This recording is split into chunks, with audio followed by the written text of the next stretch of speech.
A gente sabe que o Japão é a única nação no mundo que foi atacada por 2 bombas nucleares, Hiroshima e Nagasaki. E elas caíram no início de outubro. Portanto, todos os anos você tem celebração japonesa sobre esse momento. Não me importa o que você acha ou deixa de achar do Japão, tá? Eu acho que ele era fascista, eu acho que o imperador levou a um processo de guerra, abertamente, mas o fato é que são 2 cidades inteiras que foram dizimadas por uma bomba atômica, um artefato que na época era uma novidade, e que não precisavam, poderiam ter sido evitadas. Aí tu vai dizer, Fernando, mas que absurdo. Se evitasse a guerra, tudo isso é bobagem, tá? Hoje os historiadores já têm muito mais bagagem e muito mais obras dizendo que as bombas atômicas não foram contra o Japão, mas foram contra a União Soviética. O objetivo era fazer com que o Japão se rendesse o mais rapidamente possível, porque o Roosevelt havia pedido o auxílio da União Soviética na guerra contra o Japão, na medida em que o Japão, obviamente insulado como era uma coisa mais complicada para os Estados Unidos, e se houvesse a abertura de um front na fronteira russa, porque a Rússia e o Japão, no caso, na época, a União Soviética e o Japão fazem fronteira, tá?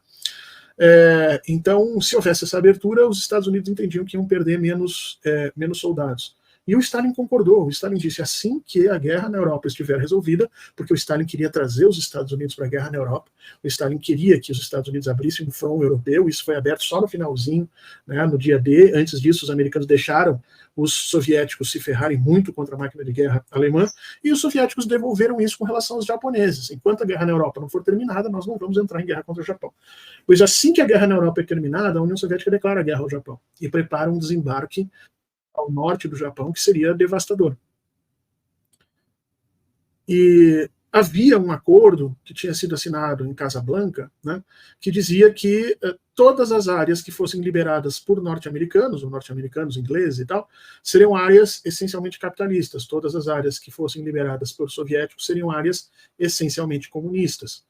Quando a União Soviética entrou na Alemanha, os americanos vieram correndo em direção à Alemanha para poder reivindicar parte da Alemanha, porque eles temiam que se a União Soviética tivesse acesso ao parque industrial e tecnológico da Alemanha, o que ela teria por ter chegado primeiro e liberado a Alemanha, eles não conseguiriam conter o comunismo. Os americanos tinham muito medo disso. Quando o Stalin se vira para o Japão, eles veem o mesmo problema.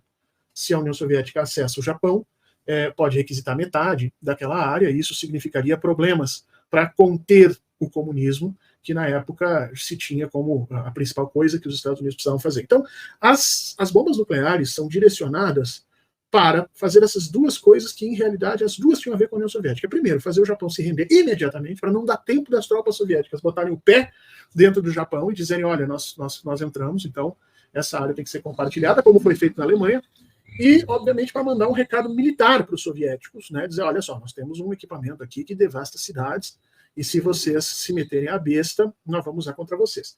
A bem da verdade, hoje a gente sabe que esse recado que foi dado à União Soviética não pegou muito bem, porque o Stalin tinha mais informações sobre o projeto Manhattan do que tinha o próprio Truman, que acabou dando a ordem para a utilização das bombas. O Stalin tinha mais conhecimento daquilo, sabia que os Estados Unidos não tinham material para mais uma 4ª bomba, eles tinham 2 e tinha ainda uma que eles poderiam usar, mas eles não teriam uma 4ª bomba, portanto, se eles tentassem utilizar, certamente eles teriam problemas, porque você não conseguiria destruir toda a estrutura soviética com uma bomba nuclear, então o Stalin estava mais tranquilo. Mas, de qualquer forma, esse jogo de informação e não informação é parte da Segunda Guerra.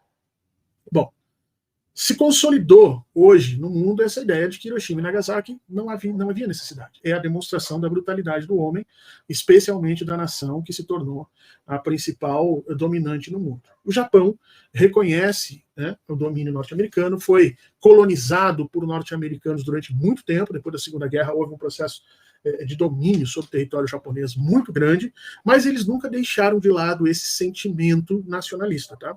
Inclusive, as bases militares de Okinawa, por exemplo, são constantemente questionadas pela população local, que não suporta os americanos lá.